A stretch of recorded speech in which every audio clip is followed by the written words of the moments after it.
j'ai bien compris, vous avez été voir Bis au cinéma, c'est ça? C'est ça. Et apparemment, vous avez été plutôt convaincu par le film. Vous allez nous en dire un petit peu plus? Oui, tout à fait, j'ai été convaincu. Très bon film qui a été réalisé par Dominique Farrugia. Donc en fait, c'est l'histoire de deux amis de lycée qui se connaissent depuis des années et se retrouvent dans une maison de campagne. Ils font une petite fête et ça dérive un peu, ils boivent un peu trop et ils se retrouvent propulsés 20 ans en arrière, dans les années en 1986. Et là, il s'avère qu'ils ont retrouvé leur apparence de 17 ans, mais eux, quand ils se voient dans la classe, ils ont l'apparence de leur âge de cinquantaine d'années.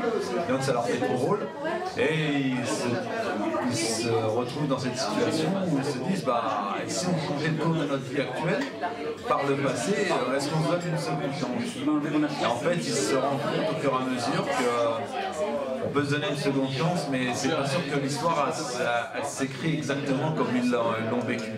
Donc ce qui est marrant, c'est que c'est burlesque. Et aussi le film, il pose une question.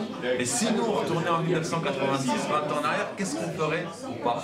Et c'est ce que Dominique Farrugia voulait nous faire poser comme question quand on voyait le film. Donc moi je conseille à tous les téléspectateurs d'aller voir ce film. C'est très drôle. La combinaison caméra des chants du boss sont très efficace. Et je tiens aussi à saluer aussi la prestation de Gérard Darmon qui joue le père de Franck Dubosc. Et le fait que ça soit un film de Dominique Farrugia, est-ce qu'on retrouve un petit peu l'esprit des nuls? Bah non, c'est pas pareil parce que bah, il aurait fallu peut-être des guests comme Alain Chabat ou j'ai oublié le nom de la...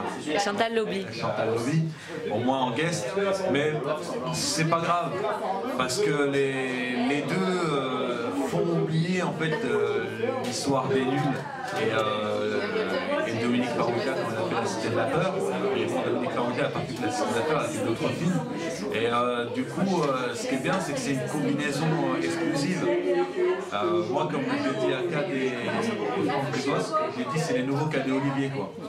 Et donc ils ont pris ça très enfin, ils ont rigolé, ils m'ont dit que ouais pourquoi pas. Et pourquoi pas refaire un autre film ensemble. Et si vous, demain matin, vous vous réveillez en 86, pardon, est-ce qu'il y a quelque chose de particulier que vous tenteriez? Il n'était pas né. Si, j'étais né. Ah bon, tu avais quel âge? J'avais 10 ans déjà. Non, parce que moi je me dis en fait, faut pas regretter ce qu'on a vécu. Faut vivre à l'instant présent et puis bon, c'est pas possible. Enfin, chez moi, ça m'a rappelé parce que c'est vrai que ça fait penser un peu à Retour vers le futur, de façon française avec beaucoup de comédie. Mais non, moi je ne changerais pas grand chose. Je suis content de ce que je fais actuellement et je me suis largement. Merci beaucoup, Morad. Merci à vous.